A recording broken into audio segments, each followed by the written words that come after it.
to live my lifestyle.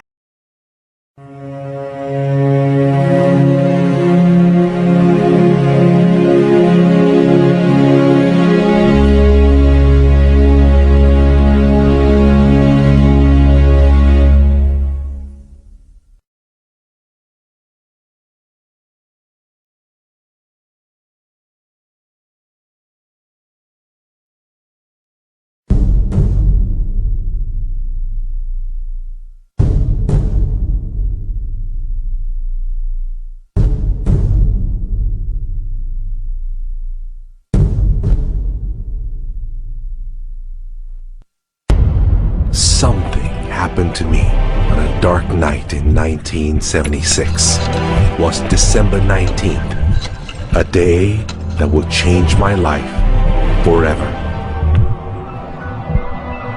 It was the day I died.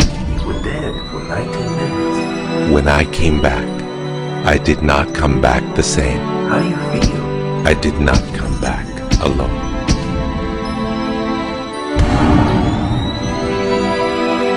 What seemed like days passed in 19 minutes, and over the course of the next few years, I began to remember the greatest mysteries revealed to me.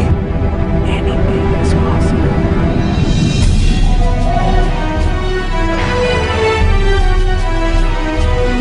I discovered a secret beyond any secret, the sum of all secrets. My eyes have seen the sun. You have seen nothing. It's out there, and I will find it. You will find nothing. It's like Solomon's gold.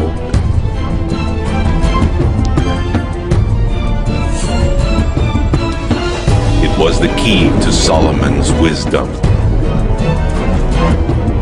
The secrets of the Knights Templar and of the Freemasons.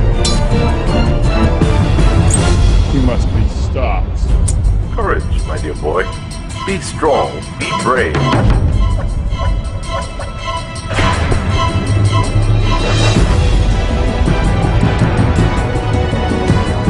I challenged myself to find out everything I could. I found great teachers who knew this and began to seek them out.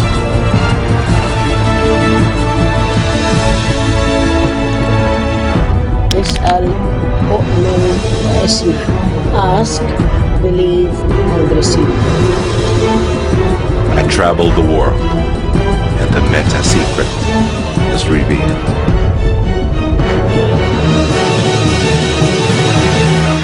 Time has come. I became a messenger to deliver all that was made known to me.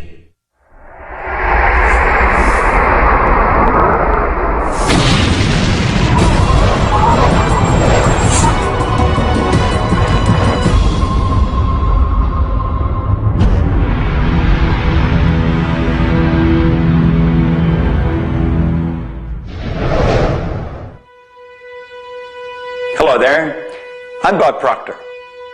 Meta is a nice word. It's a word most people don't understand. We talk about metaphysical, we'll say, oh, that's bad stuff. No, it's just what you can't see with these eyes. You got to see with an inner eye of understanding. Meta is beyond the physical. Do you know that 99% of our population has been programmed to let the outside world control the inside? If you want to get what you want, you let the inside world control the outside. That's what the meta secret's all about. The meta secret to wealth and abundance is doing what you love, following your passion, enjoying your life, being grateful for this moment, realizing that in fact you already have wealth and abundance. You have wealth and abundance to the level that you allow it in your life. Expand your level of openness, deservingness, and you can have more wealth and abundance right now.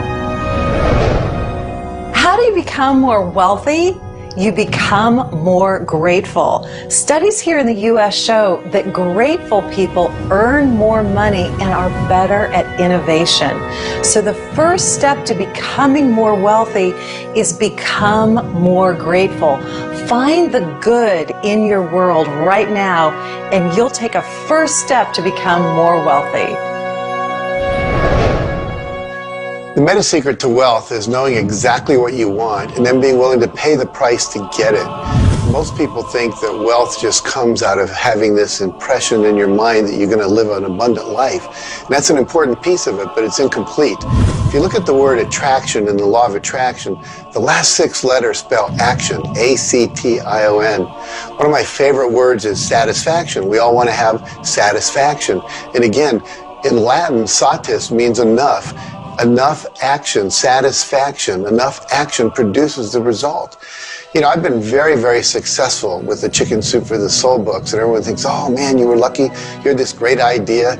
And we use the law of attraction. We visualize and we put up posters around our office that simulated bestseller lists with our name #1. We visualize bookstore windows full of Chicken Soup for the Soul books, all of which came true.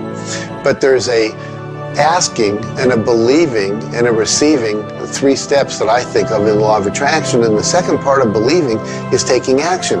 Because if you believe that your action is going to pay off, you'll take the action. So believing doesn't just mean like sitting there going, I believe I can be wealthy. It means doing the things that produce wealth. The key to abundance is to act in spite of fear, act in spite of doubt, act in spite of worry, act in spite of inconvenience, act in spite of uncertainty, act in spite of anything. If we're talking about metaphysical, we're talking about beyond the physical. So what we've got to do is go inside. We have been programmed to live from the outside in. We're letting what's going on outside of us control what's going on inside. If we're going to get into the meta side of our own personality, we've got to get away from this physical instrument we've got and move into the higher side of our own personality. And start to understand that we live simultaneously on 3 planes of understanding. And we work from a higher to a lower potential. If you're working with electricity, any electrician, any engineer will tell you that you have to work from a higher to a lower potential. If you go contrary to that, you're not going to get any use out of the electricity. Well, when you're working with the mind, you don't start with the physical and work up. You start with thought and work down. Thoughts are of a spiritual nature. Spirit's omnipresent. Where's thought? Thought's omnipresent. 100% evenly present in all places at the same time. I can be underwater and think. I can be in an airplane and think. I've had the pleasure of working with a couple of the astronauts that have been on the other side of the moon, and they could think. Not only could they think on the other side of the moon, they could transfer their thoughts to somebody here on Earth. It's just a form of telepathic communication. You know, it's been said that if you build it, they will come. I think if you build it, and you build something with true excellence, and you distinguish it in the marketplace, and you come up with a selling proposition, and you are aggressive in your marketing to the world, it's possible that people will come, but it's not inevitable that they will come. And sitting around passively visualizing things is not likely to get the world beating a path to your door. My meta secret about wealth ultimately is you've got to create a lot of value for a lot of people. And if you do that, you will bring a lot of wealth back to you. So by giving service and giving that which helps other people improve their lives, brings joy to them, brings service and products to them, if you do that and you keep expanding that, always be thinking about expanding your service to others. And if you do that, wealth is a foregone conclusion. First thing, quit listening to what everyone else is telling you what to do. And start paying attention to what you want to do.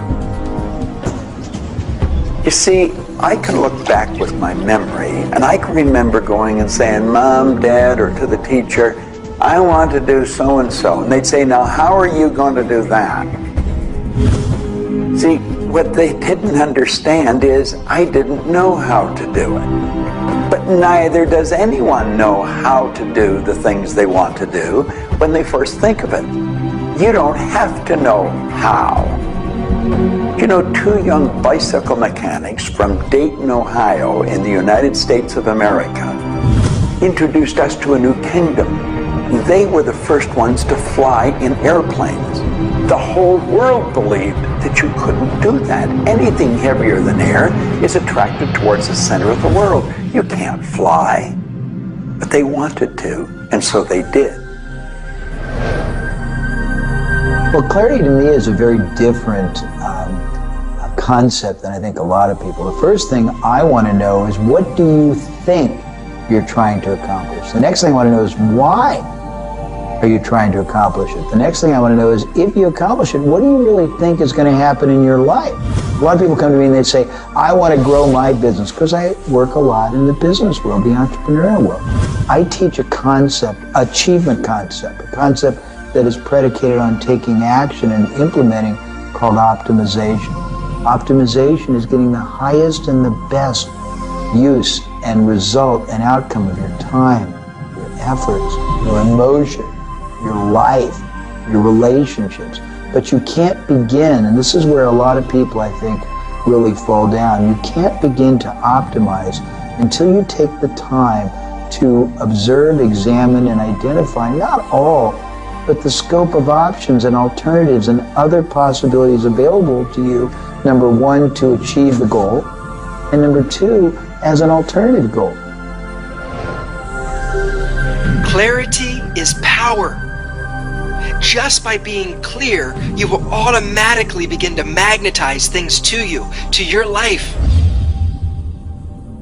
The law of mentalism is about the mind. Everything that we have ever created, everything that has ever existed, existed first in the mind. All thoughts are the beginning of all things real. All things that you can touch and feel began in the mind. So if you want to be wealthy, you've got to decide what wealth is to you. Define it. What does it mean? How much money do you have to have? For me, financial independence meant having $30 million producing income, which allows me the lifestyle I want without having to work. And so I've achieved that. But I knew exactly what I wanted because I looked at what it would cost me to live my lifestyle. Most people don't know their net worth. They don't know their income levels of what would be required to produce what they want. They say they want to own a yacht, but they don't know what a yacht costs. They don't know what it costs for the slippage fee. They don't know what it costs to maintain a yacht. So go out and create your ideal lifestyle and then figure out exactly what it would cost to live it, and then set that number as the number you want to achieve. Then believe you can achieve it. Visualize it every single day. Take action when the action comes. Ask for what you want. Reject rejection. Give up any idea of failure. Just persevere until you continue on, until you produce the result you want. The law of attraction's a good starting point for thinking about how to improve your life. You want to align your thoughts and your beliefs with what you want your life to be. But the law of attraction itself, by itself, won't allow you to achieve the abundance that you need. There are certain steps that you need to take. And these steps are all incorporated in what we call the meta secret. And the meta secret isn't one solitary method or one solitary system. The meta secret is a combination of tools, methodologies, and ways to understand the world and ways to understand how we can change the world. Until I started looking at who I was and who I wanted to become, nothing changed. Because every time I would look and I would blame something else or blame somebody else or just look in a different direction that was not inside, I would get more of what I was creating. Because every time I created something, people would react to that. Every time I took an action that was blaming this or blaming that, people would react to that. And you know what? Then I would react to their reactions. And I was creating an environment that was busy instead an environment that supported wealth and abundance. If you look around, there's nothing but the abundance everywhere that you see. You see the trees growing, you see businesses happening, This is wealth, this is prosperity, this is abundance. If it's not happening for you, it's because unconsciously you have beliefs, counterintentions, negativity that actually blocks it from coming into your life. It's actually working the law of attraction all the time, but it's happening on an unconscious level. The abundance is there, the wealth is there, but if you don't feel it, if you're not expressing it, it's because inside of you, you may feel you don't deserve it. This is part of the unconscious work that has to be done in order for you to feel on a conscious, real, live, earth level what's happening with abundance and prosperity. Abundance, wealth is your natural birthright. If you're not feeling it, it's because of your unconscious beliefs. The law of correspondence, simply stated, is as above, so below, as within, so without.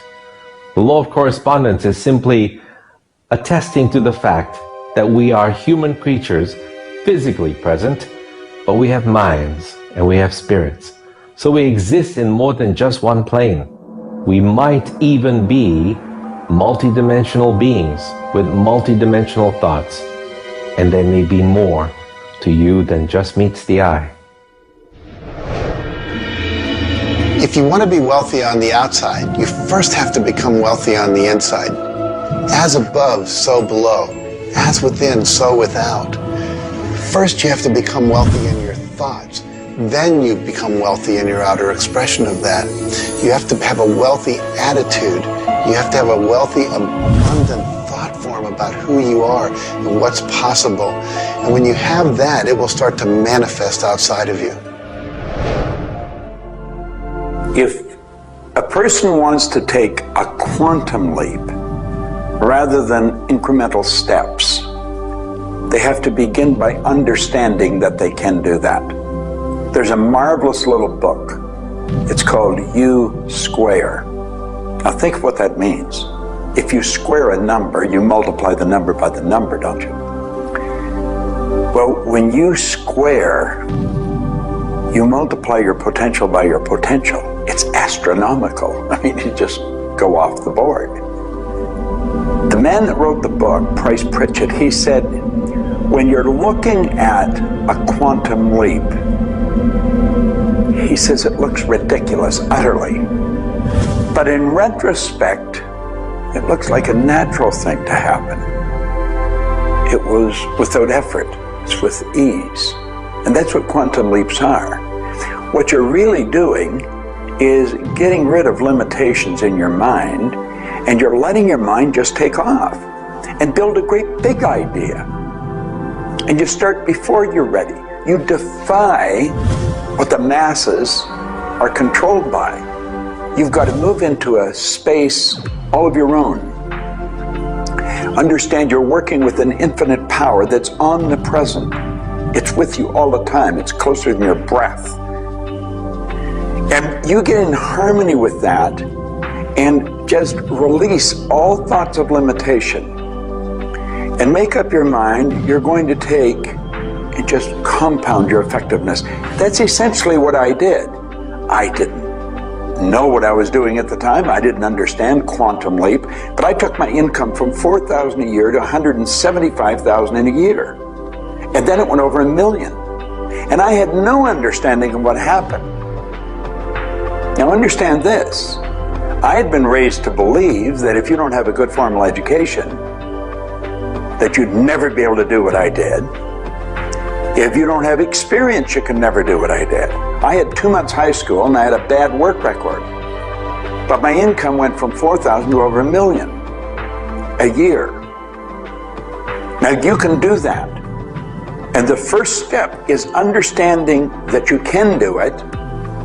Quit listening to people tell you you can't. And start to see yourself doing something really big. Write it out on a sheet of paper. Begin by saying, I am so happy and grateful now that I have turned my annual income to a monthly income. It's not just about attracting things to you. It's about learning to trust what you're attracted to. you are naturally going to be attracted to certain kinds of people, to certain movies over other movies, to places you want to vacation versus other places, to workshops you want to take or books you want to read versus other books. Trust what you're attracted to. It will take you where you need to go, and it may not always make sense to you. I remember going to a seminar, and there was a woman teaching about how to triple your income in a year. And at that time, I was probably more like a hippie than I am the entrepreneur that I am today. And my wife, who was against making money at the time, thought it was evil when you should be in total service and all this. She said, I can't believe you're going to that workshop where they're going to teach you about how to make all this money. I thought you were more spiritual than that. I said, honey, I don't know why. I'm attracted to that workshop. I'm going to go there. So I sat down, the woman next to me, we started talking. It turns out she was a veterinarian. And it turns out that our cat had feline leukemia at the time. And I started talking to her about that. And she said, well, I'm the world's expert on feline leukemia. And I said, well, I've heard there's no cure for that. She said, no, there actually is a cure, and I can teach it to you. And so she called my veterinarian, told him what to do. My cat lived for many, many more years than the local vet thought it should. But see, I was trusting my attraction to go to that seminar, and it led me in a path that saved my cat's life, which was not where my conscious thinking was, but it was a very important goal to me to keep my cat alive. Those kind of things will start to happen. Most people are uncertain about something. They're uncertain about their next step. Here's your message. Do it. Do it. Whatever you're uncertain about, do it. Take the step. You will learn so much more. You'll get so much further faster by actually getting in the game than doing it, than thinking about it forever. One of my sayings is, one step in the right direction is worth 100 years of thinking about it. The law of correspondence, the law of mentalism, and the law of vibration all combine to help you understand that the notion of wealth is arbitrary. You're always wealthy in comparison to someone else. You choose a person to compare yourself with, or your wealth or your level of wealth with, and then you decide at that point to be happy with the situation or to be unhappy, and therefore change it. All of wealth is subjective. Understand this, and you understand that there's an ebb and a flow to your finances. The more comfortable you are with how you interact with the world, with the value you give in the world, with the service or the product that you give the world, then you begin to realize your place in the world. And by realizing this, you participate in the abundance that is all around you at every moment and at every time. It is all yours. From the beginning, it was yours. Until the end, it will always be yours.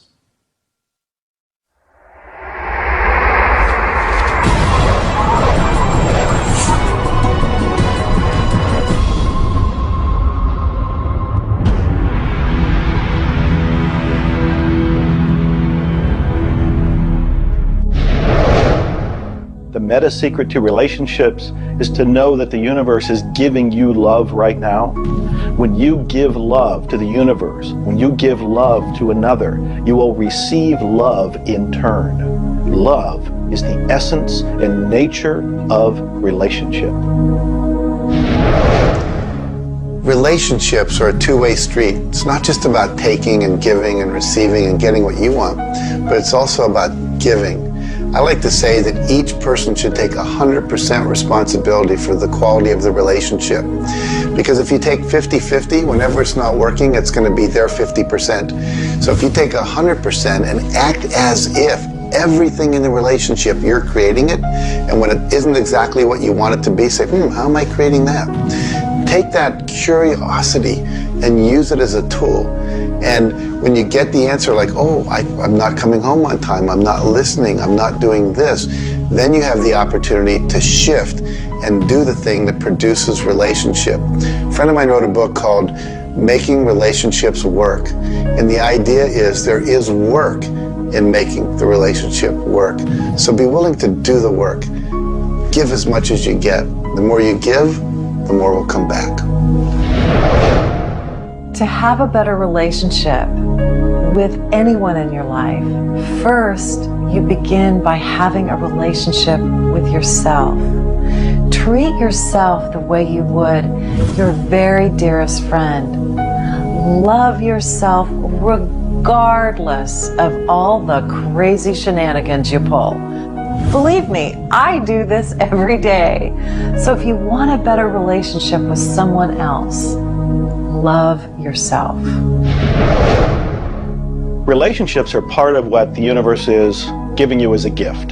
The first and most important relationship is the one with yourself.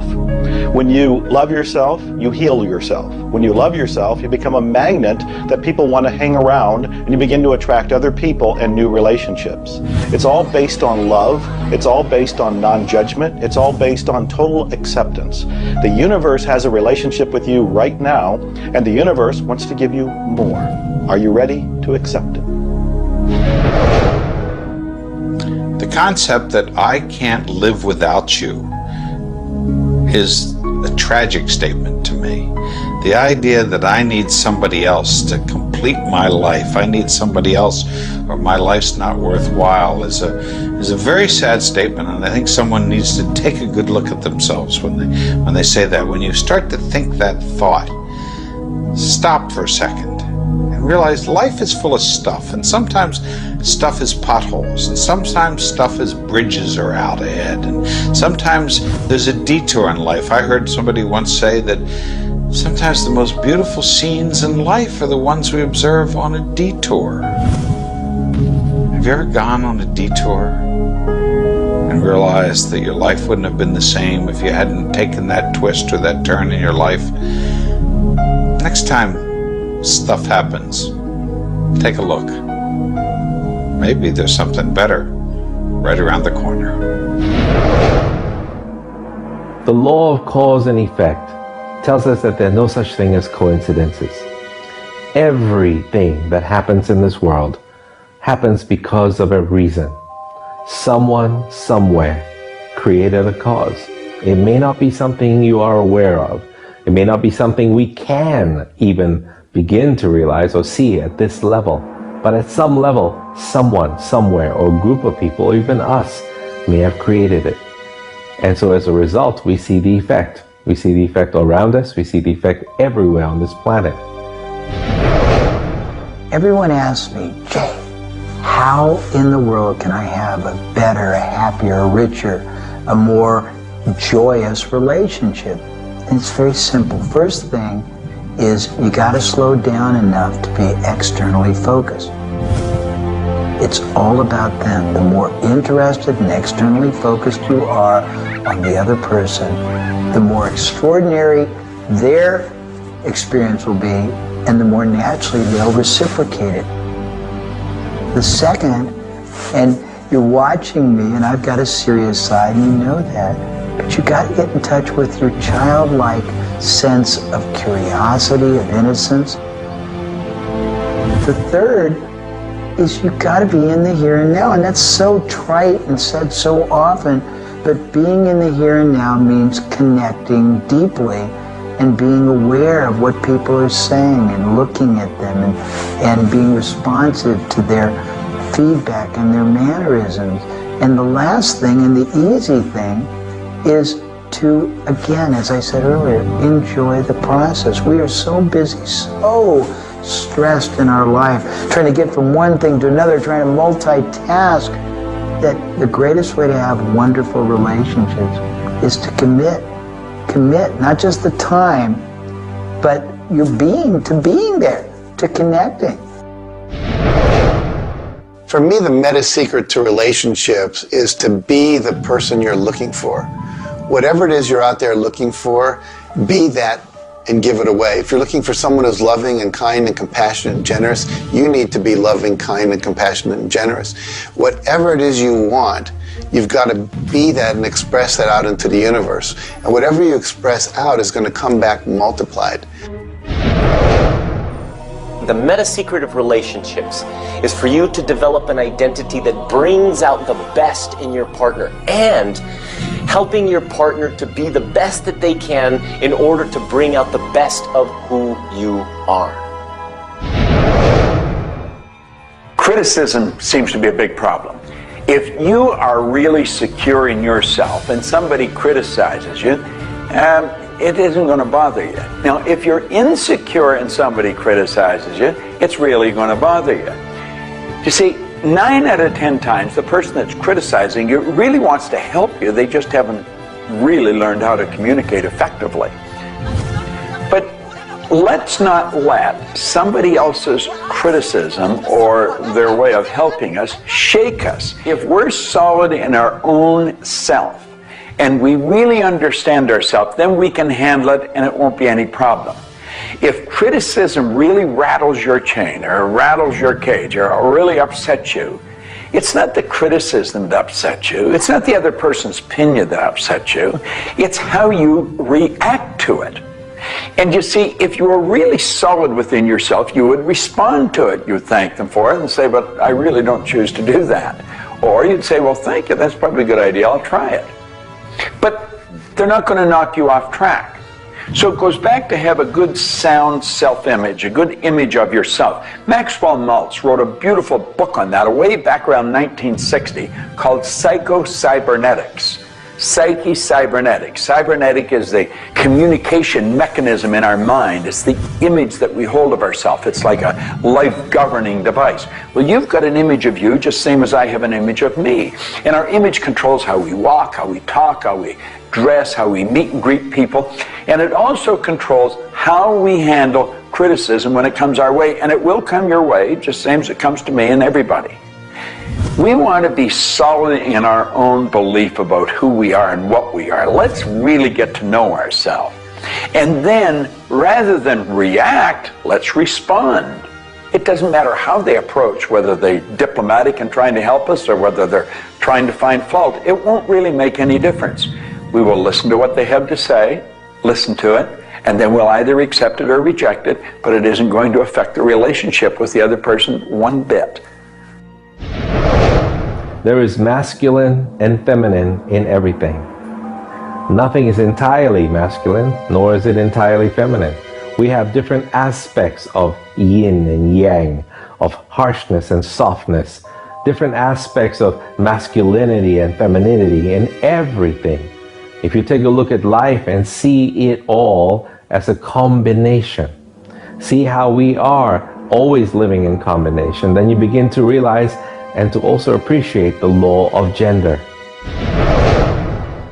Relationships are about communion, taking our life and making it sacred through connection with another human being. So communion and making sacred is what relationship is all about. You know, there's a lot of lonely people around. And if you're lonely, I'm going to let you in on a secret. You're always going to be lonely until you become friends with yourself. If you're looking for company outside of yourself, you're looking in the wrong place. You want to go inside. And when you get to really look at you, you're going to feel so good about you. You're going to love yourself. Now, you see, as a little kid, you were probably taught, don't love yourself, that's conceit. I know I was, and most of the people I know. That's not conceit. That's a healthy, conscious awareness of who we really are. I'm not talking about an ego trip. I'm talking about really becoming acquainted with yourself. You've got to build a good relationship with you, or you're always going to be lonely. When you get angry, look at it as, okay, this is a gift. I need to release something here. And in that process, relationship becomes a school for growth instead of just like it's someone that's going to please me. Look at how can I serve them and how can I learn from them, as opposed to how can I manipulate them to give me all my needs met. If you do that, you're going to end up with a much better relationship. If you're in a relationship where you're not experiencing full love, the way to change it is not by changing the other person. It's by changing yourself. You look within yourself and you start to feel grateful for everything about you. As you change your relationship with yourself, magically, the outside relationship will change as well. You will suddenly see it transformed. You will suddenly see that there's love in that relationship with that other person. But you don't change the other person. You change you. A lot of people spend valuable time in their life focusing on the past. I could probably spoil your week if I reviewed the first 26 years of my life. My life was a mess. And you know, at the end of 26 years, imagine living for 26 years and looking at yourself, you're unhappy, sick, and broke. I had a guy look at me and he told me I was one of the most miserable people he had ever met. And he was right. I was plain miserable. He said, you're always sick. I didn't have a terminal illness or anything, but I was always backache, headache, or something, and I was always broke. He said, why don't you change it? Well, as long as I kept focusing on what led me to this point, which was a bad trip, I was going to create more of the same. And he said, let it go. Forgive it. If you're looking for love and not finding it, it's no doubt because of a lack of forgiveness in some area of your life. This is true for all of us. You want to look in your life, look at your past, look at all of your relationships, and ask yourself, where have I not forgiven? Myself, my parents, my siblings, my neighbors, my relatives, my business partners, where have I not forgiven? When you go and forgive, you release the energy that allows the law of attraction to bring new love and new relationships into your life. How do you do this? You look and ask yourself, where have I not forgiven somebody? Somebody's going to come to mind. It could be you. The second thing you do is say, can I forgive them? Can I forgive myself? Whether you say yes or no, you move to the third part of this.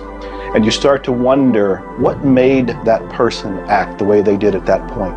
What made me act the way I did at that one point? And you start to go deep into understanding the psychology of behavior.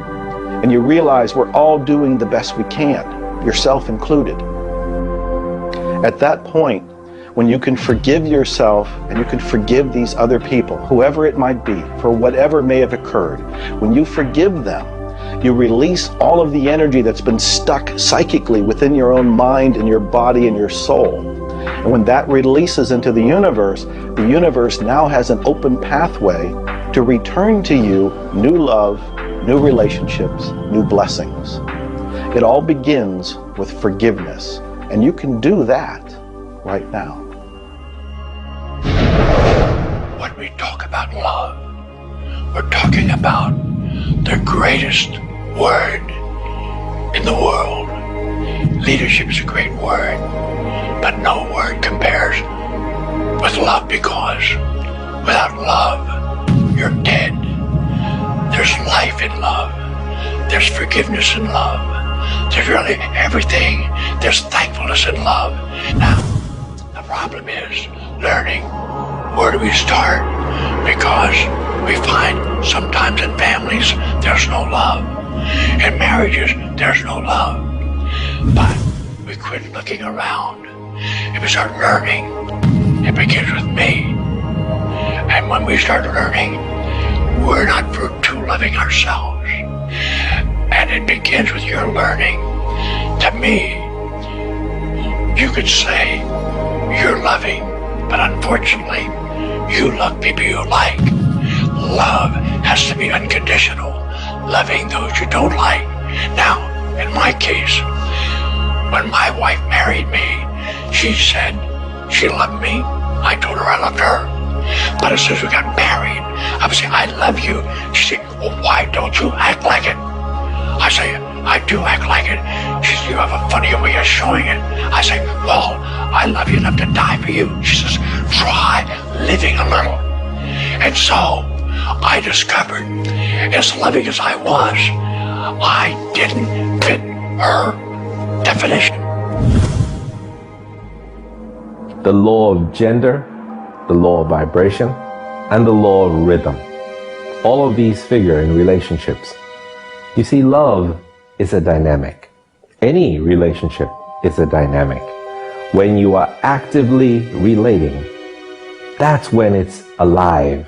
That's when it's fun. When you sit back and you start to look at the relationship, then it becomes static. It becomes a relationship to be assessed, to be looked at. But when you're relating to your partner or your spouse, amazing things happen. It's dynamic, it's moving, it's alive. And that's what all love is supposed to be, alive, and so much more fun. Changes happen all the time. We change. Human beings change. You change, I change, we all change. But if you can change together in the same direction, amazing miracles take place. Words, feelings, thoughts are all aligned. And all of a sudden, you can take on any problem and it's not an issue. That's what relationships are all about. That's what relating is all about. That's what love is all about.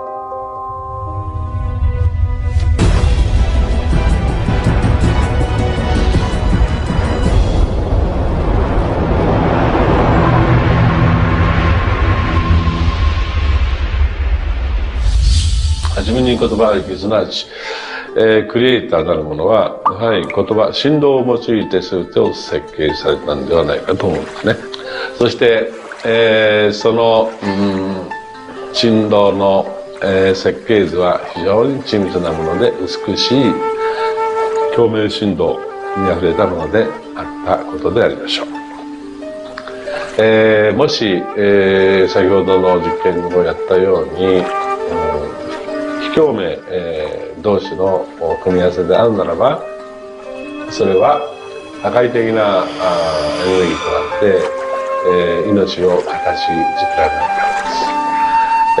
私たちの体は最終的にクリエイターの、いろいろな、試行錯誤によってだんだんこう単純なものから、微生物だとか海の中のものとかそういうものから、小動物始まって複雑なものになっていって、最後の芸術作品として、クリエイターなものが作られた結果、私たちはあるというふうに思うんですね。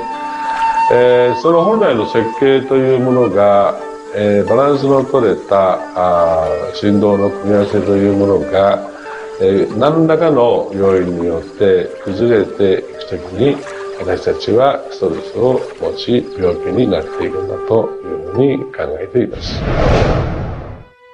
As you've already seen from Dr. Masaru Emoto, water makes up 85% of our body, and the thoughts we think actually create a vibration in the water that has memory. And so you have to think positive thoughts.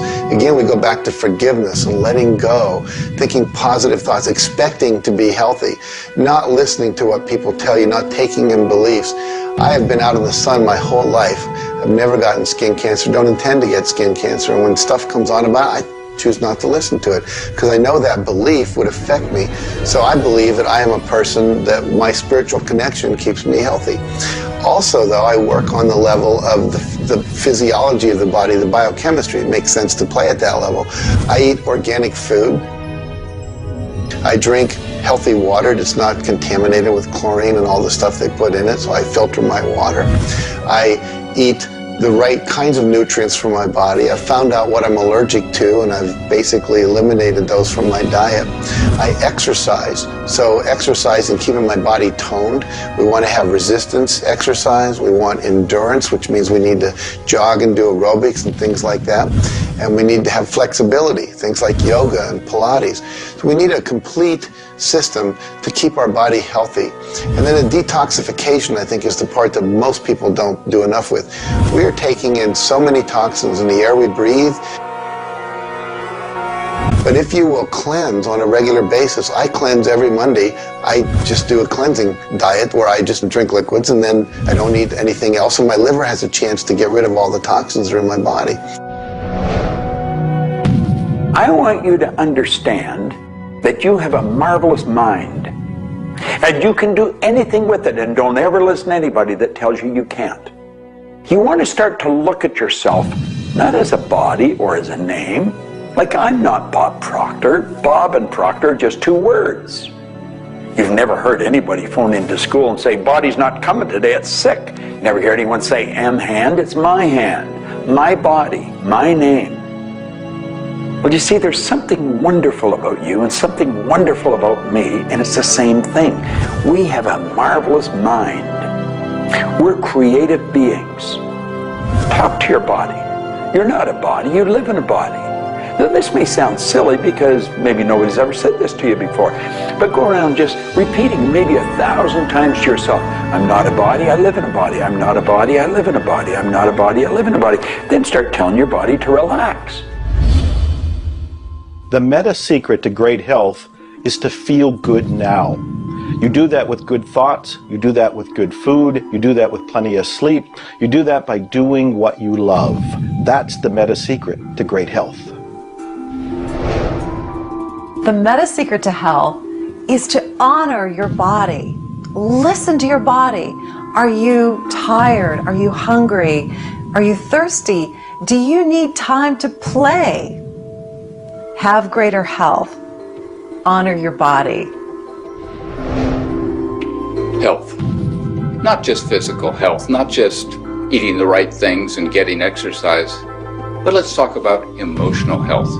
This means doing what you love, loving what you do, looking forward each day, researching, helping other people, giving back. This is the meta secret to emotional health. To me, recognizing the divine component in us has a twofold effect.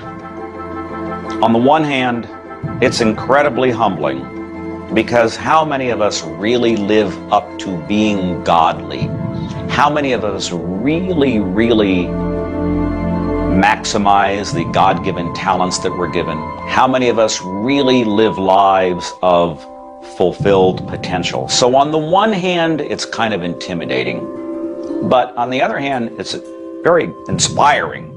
It's inspiring to think, I, as a human being, am capable of being godly. I'm not God. I'm not going to confuse myself with God, but I am capable of being godly. I am capable of a goodness which can resound around the world. I am capable, like God, of using language to bring things into existence. An architectural drawing is the languaging of a building into existence. A marriage contract is the languaging of a relationship into existence. Any sort of contract does that.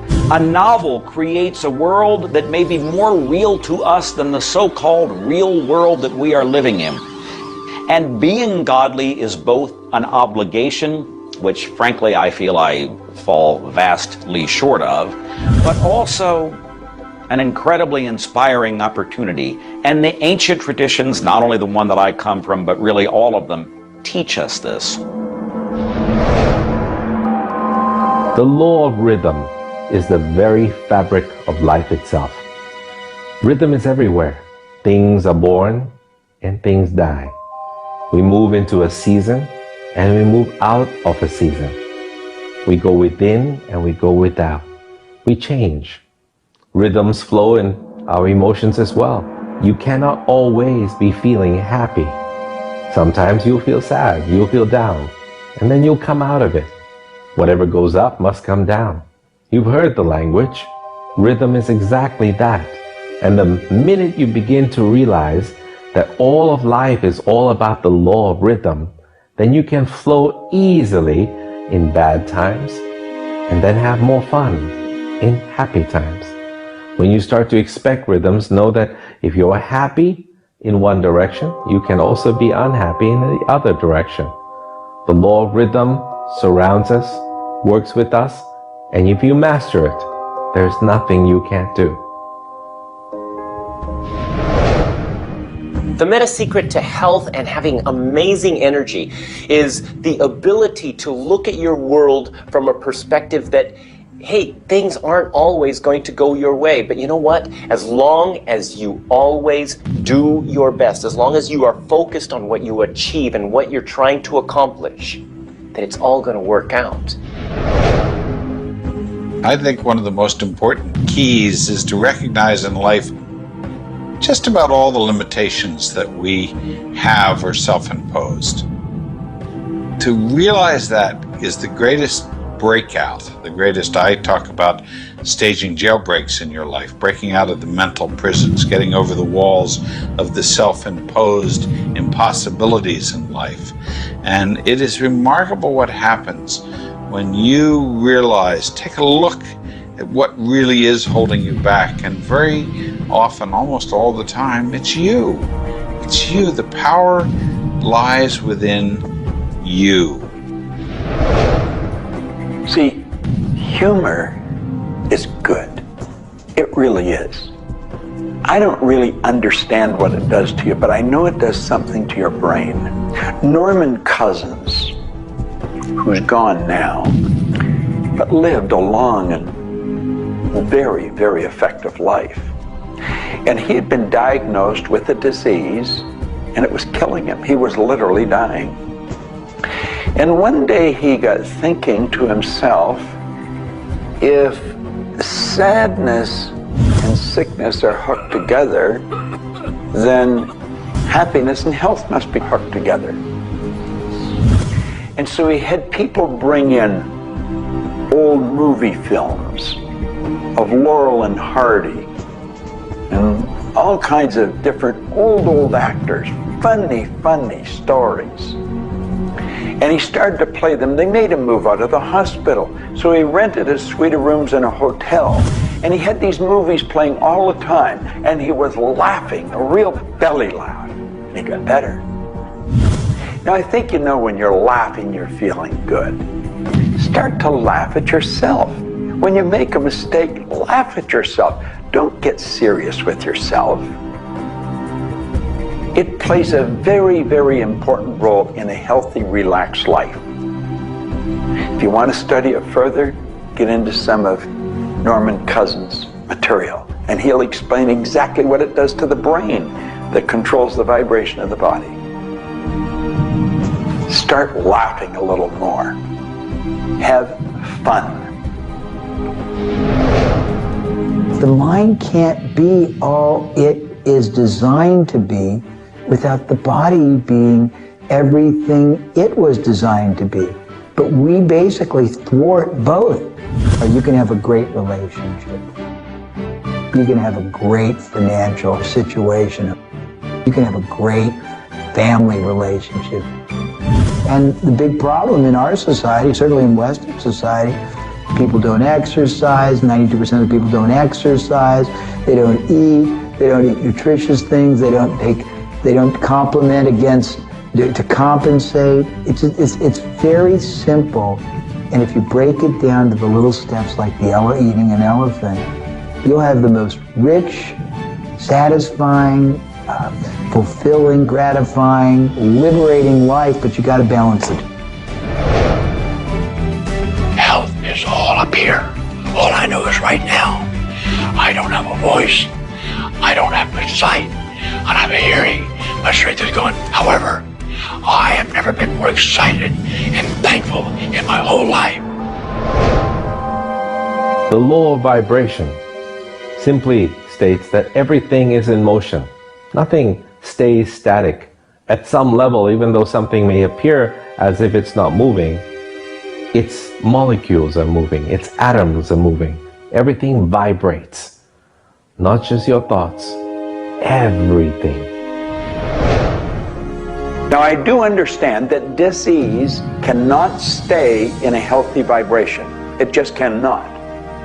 I also understand you cannot turn disease into health, but you can release disease and recreate health.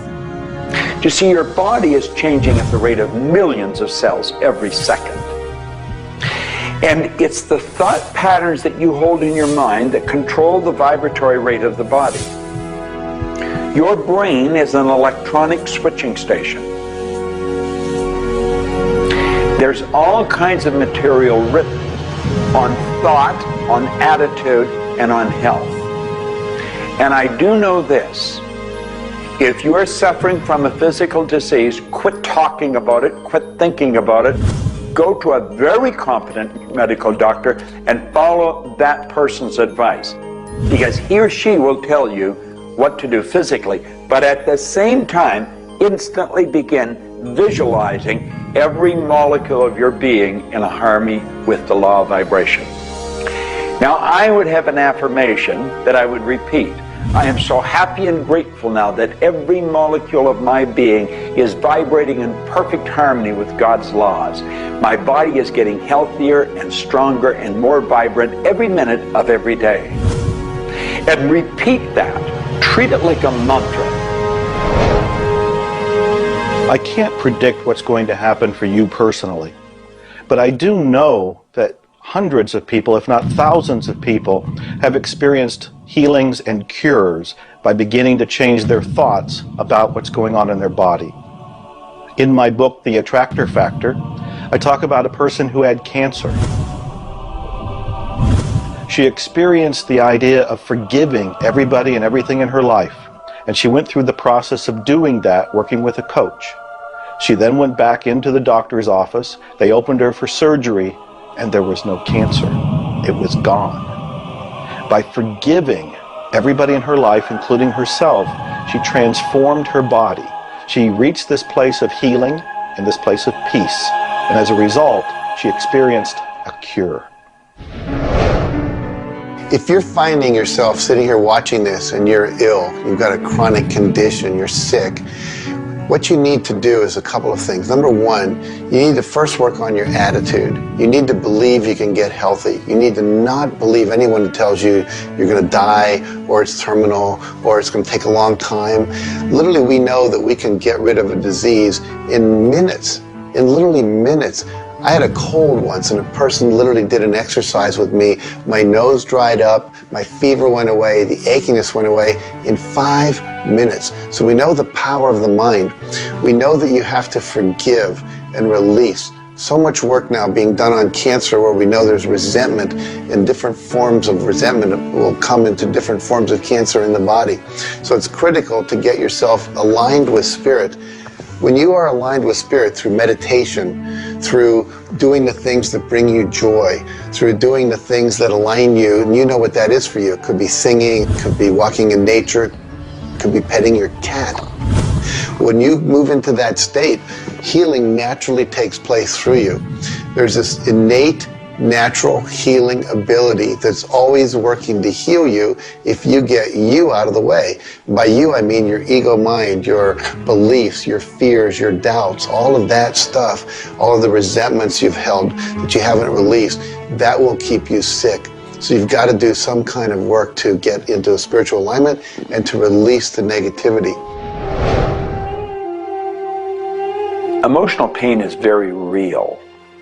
It's like sorrow and grief.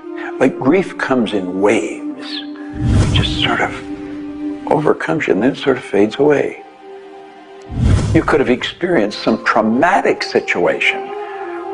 Anything from rape to the loss of a loved one, or being held up, where somebody invaded your privacy in some way or another. And it causes deep emotional pain. What we want to realize is that we are bringing that on ourselves. You say, well, wait a minute, you're not bringing it on yourself. No, but you're reliving the situation. We've got to separate ourselves from the incident, from the situation. We've got to realize that it's a very real part of life, and attempt to separate ourselves from it and deal with it as best we can, and then let it go. Otherwise, we're going to carry it with us, and we're going to keep experiencing it over and over and over again. どうやってわかるか。振動という、まずそもそもその水の結晶とは何かということになりますけどね。結晶というのは、やはり情報だと思います。で、情報というのはバイブレーションですね。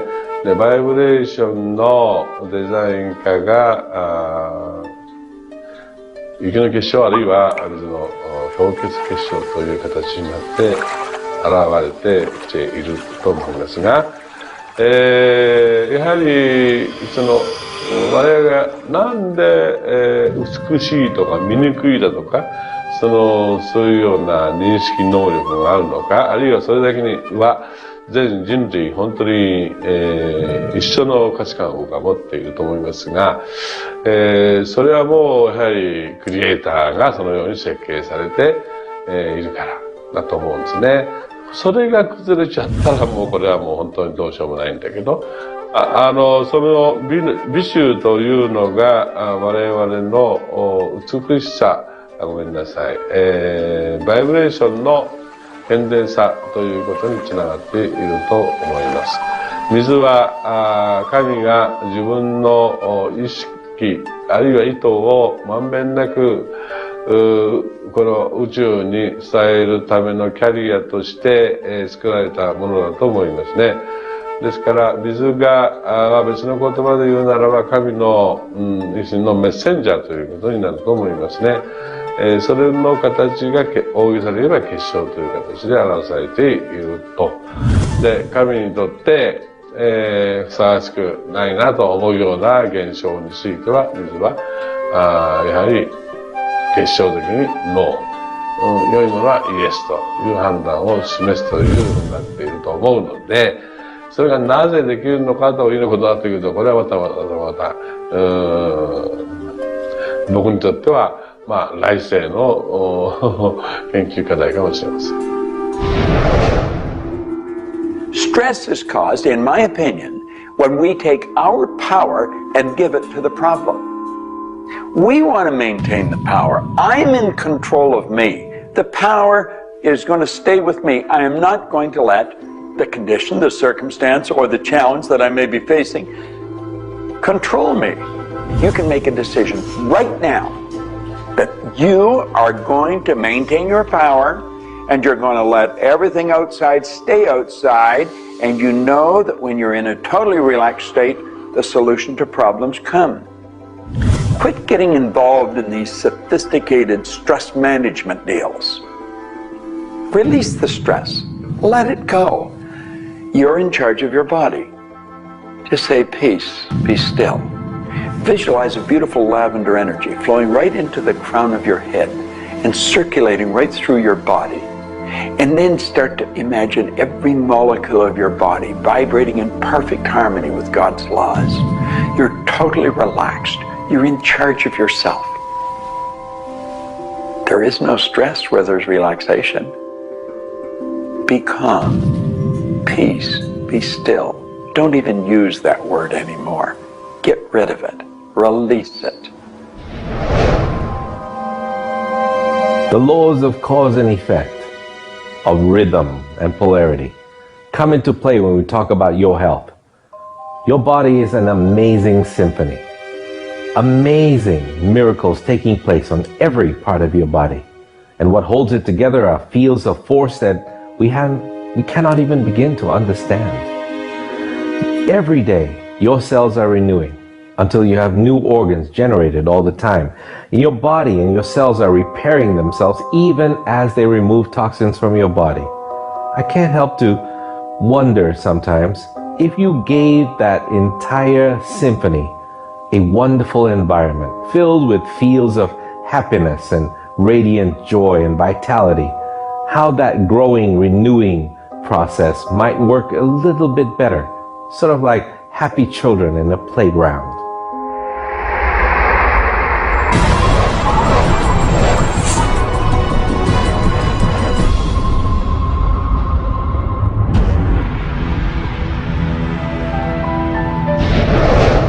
Here's the paradox of being human. Real happiness is only available in the moment. If you're brooding on the past or obsessed about the future, even if you're looking forward to something that could be magnificent in the future, it's not quite the same sort of anchored contentment that you get from really being in the moment. We human beings seem to be perpetually someplace else. That's kind of like one definition of the human predicament, the human condition. We are perpetually thinking about the past, the future, something to the right, something to the left, something else. I think the paradox to happiness is you do have to have dreams and aspirations, and you have to be anchored, rooted, and happy where you are.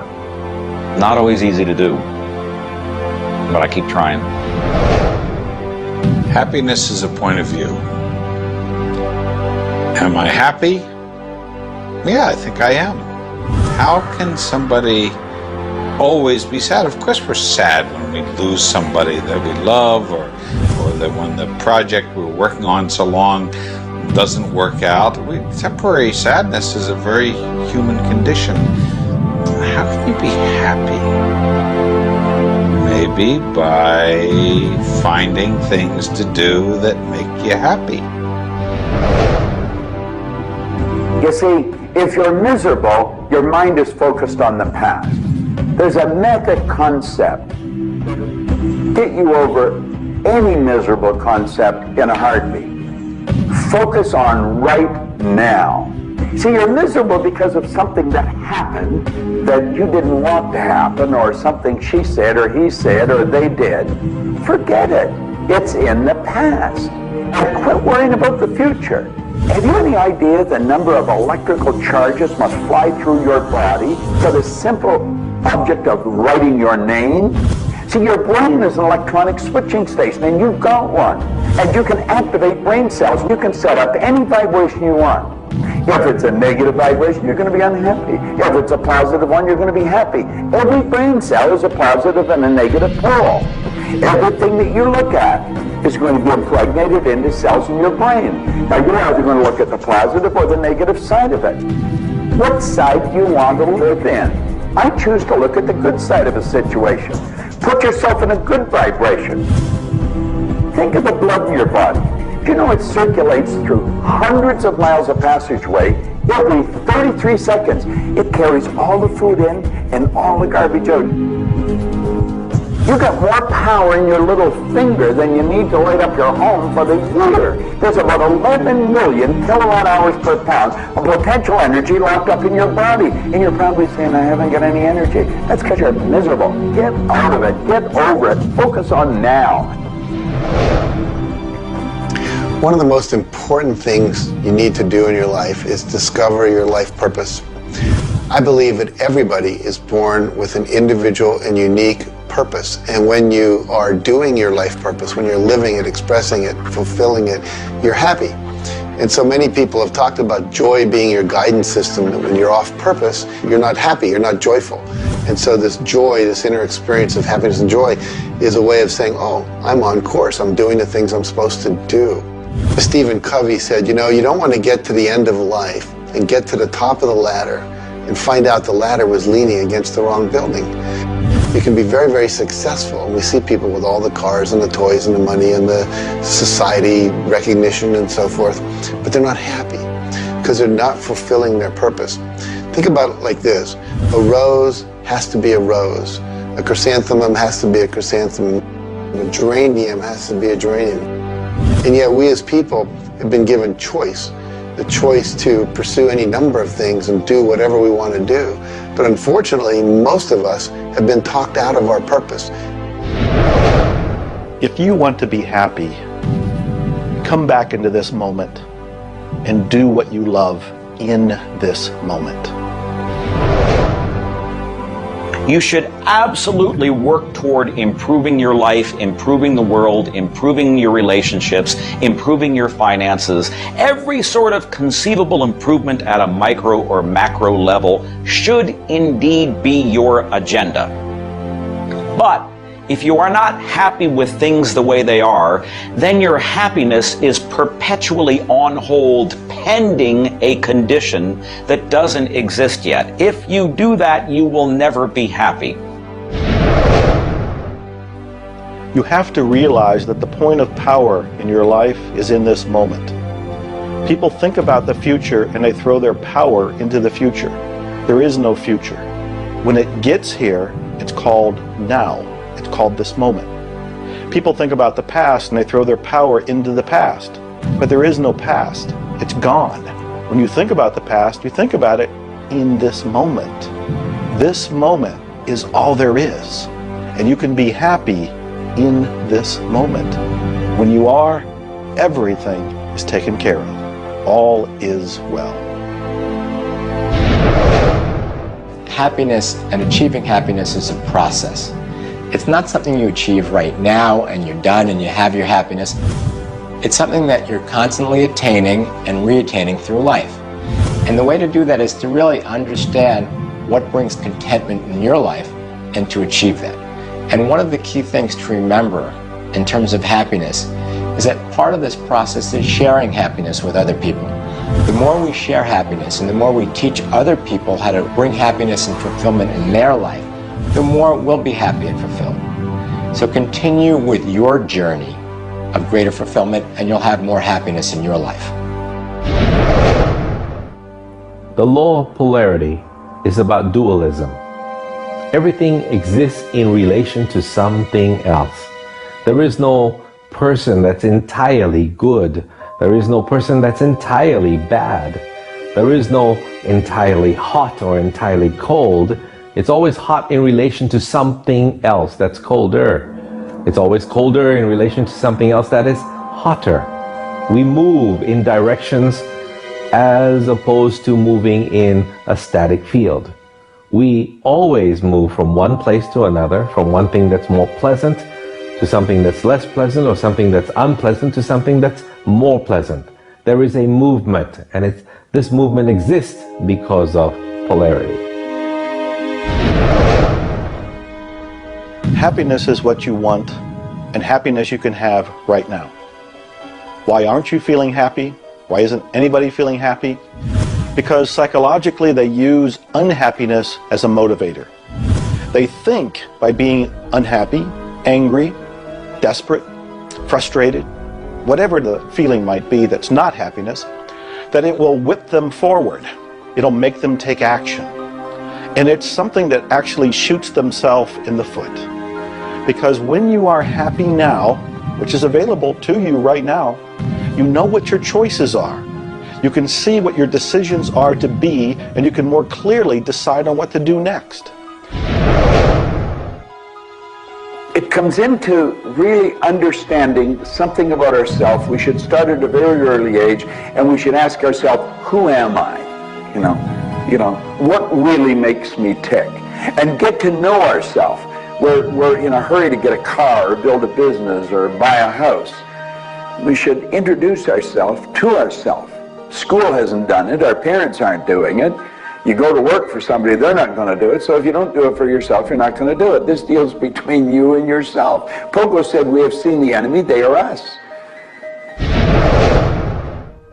Whatever has happened in your life, whatever's going on for you, if it's not the way you want it, any situation, consider the fact that everything happens for a reason, and that reason is there to serve you. How can you reframe this? How can you relook at this in such a way that helps you, that supports you, that puts you on the path to success and positivity again? It doesn't help you to be negative. It doesn't help you to wallow. All that can do is bring you down. It's time to change your mind. It's time to reframe, relook at it, have a new perspective, a new view, and put this in the light of this was there to serve you. There's no accidents in the universe. This happened for a reason, and that reason is there to help you. We grow up with the idea rich people aren't happy. Well, I know rich people that are laughing. They're very happy. And of course, I know people that are very wealthy and are very unhappy. I remember old Nightingale one time saying, since it doesn't make any difference whether you're rich or not, if you're happy or not, you might as well be wealthy. And then if you're miserable, you can at least be miserable in comfort.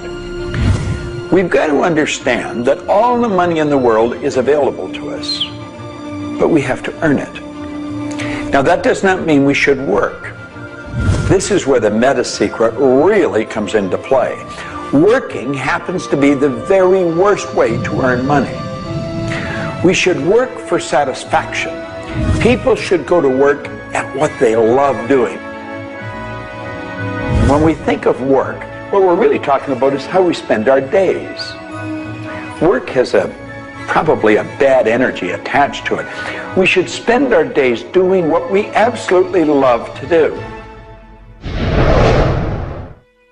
When it comes to the fear of failure, you look at your life and you ask, if I pursue my dream, my passion, my love, and it doesn't work out, will I still be okay? Can I still love myself? Will life still go on?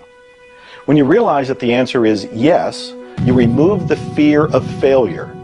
When you remove the fear of failure, you have energy to go forward and actually make it a success. Well, what about the fear of success?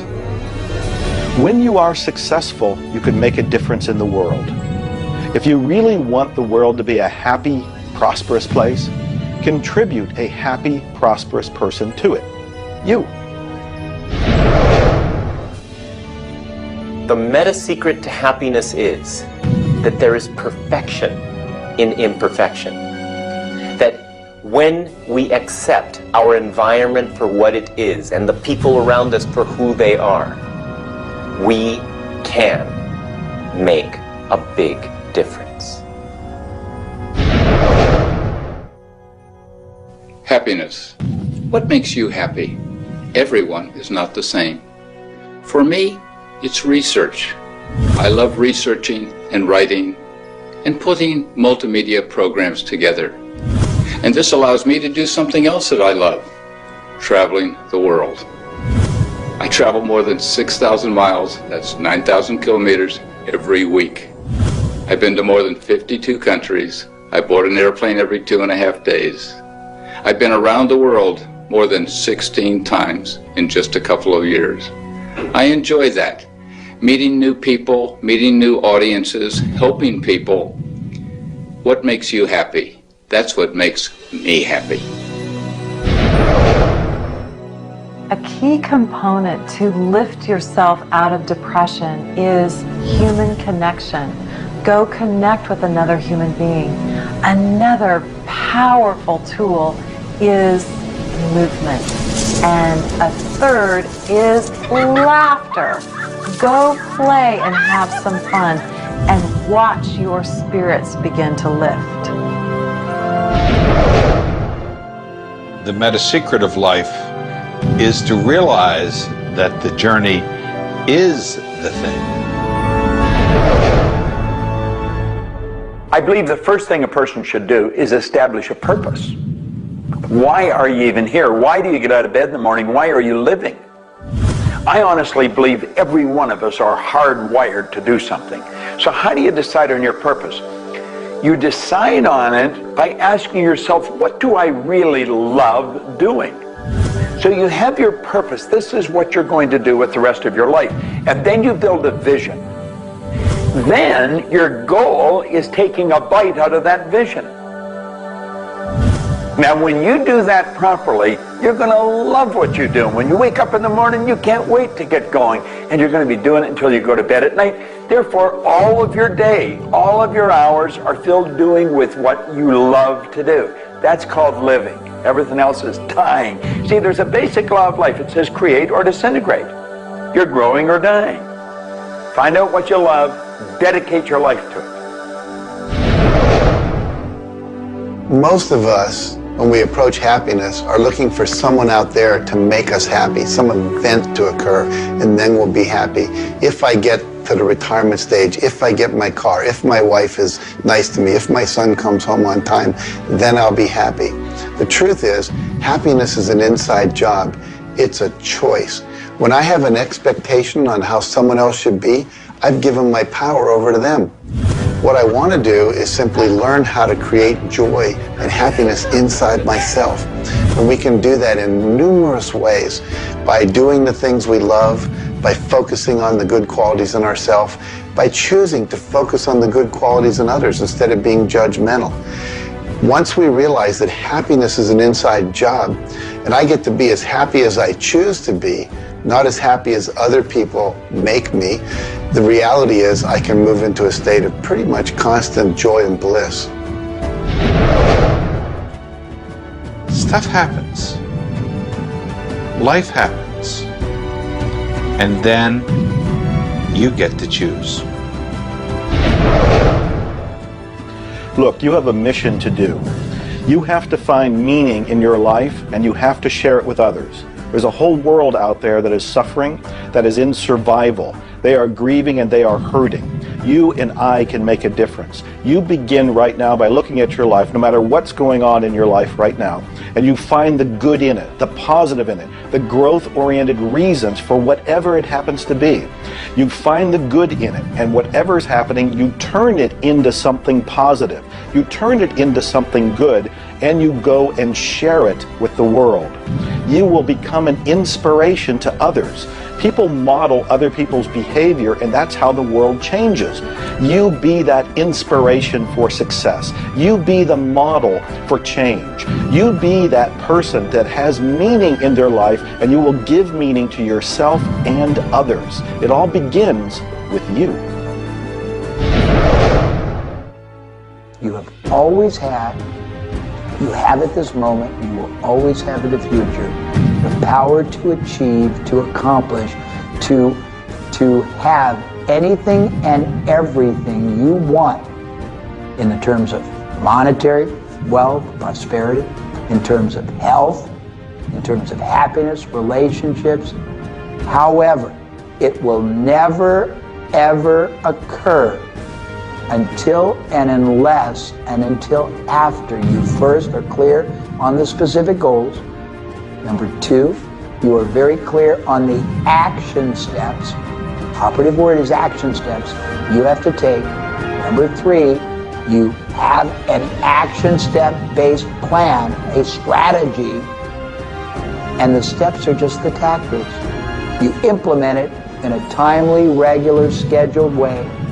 Number four, you monitor, you pulse, you really pay keen attention to your progress, and you adjust if it's not what you want, and you adjust higher if it's better than you want.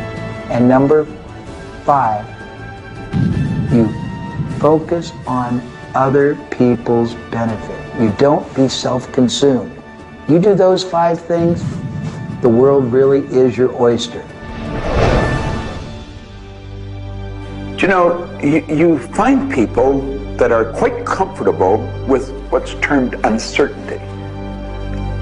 The truth is there isn't any uncertainty. There's only the law. And the law decrees that everything happens the way it's supposed to happen. If we build the image in our mind of what we want, and we're true to that image, that'll control the vibration we're in, that controls what we do, and it controls what we attract. Now, the problem is, we let that image get out of the way every now and then, and we're controlled by something outside. And that takes us off track. We've got to correct it and come back on track. But a person that has direction in their life, there's no uncertainty.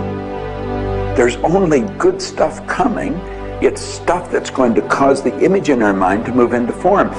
And so we wake up every day wondering what part of it's going to show up today and where's it coming from and who's going to deliver it.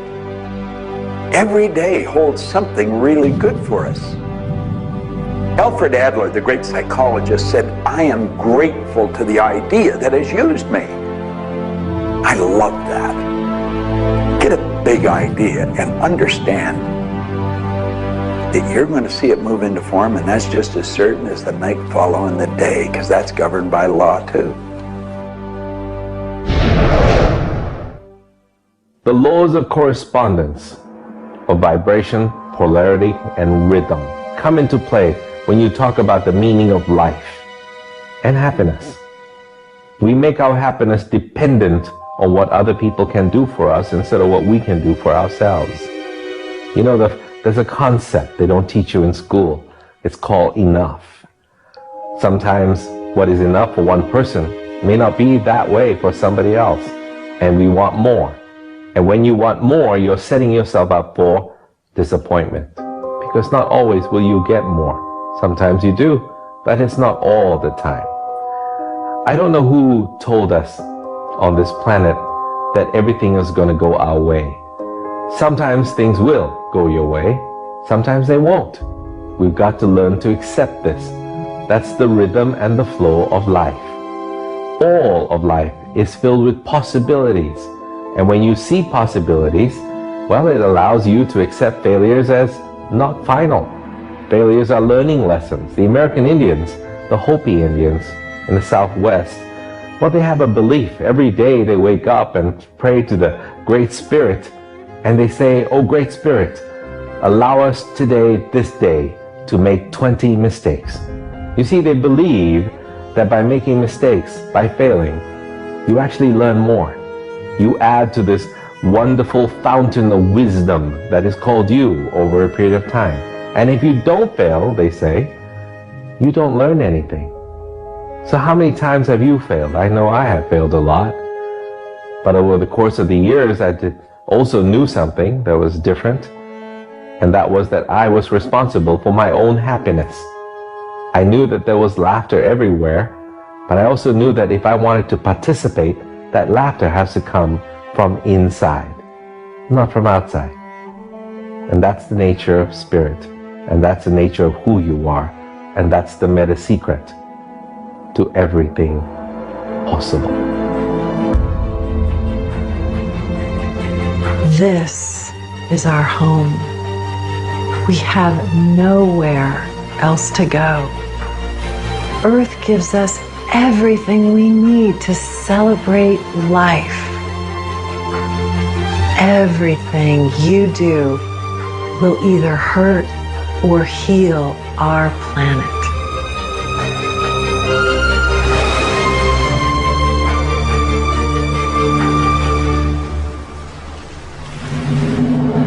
You were brought here to learn many lessons. To learn how to love who you are, where you are, and the people you surround yourself with. Just remember that you carry within yourself everything you need for the fulfillment of your life's purpose. You are the sum of all of your experiences, all of your choices, and you are a work in progress.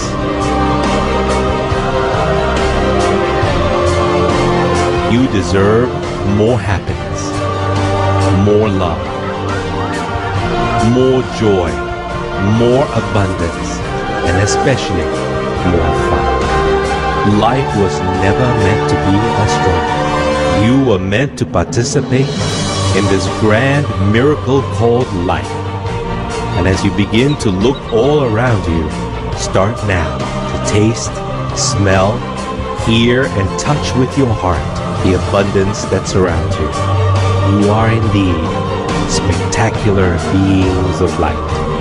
So if you want to know the meta secret to life, to happiness, live more, love more, and laugh more. Change the stories in your head, and you can change the world. It's a short trip. Make it a good one.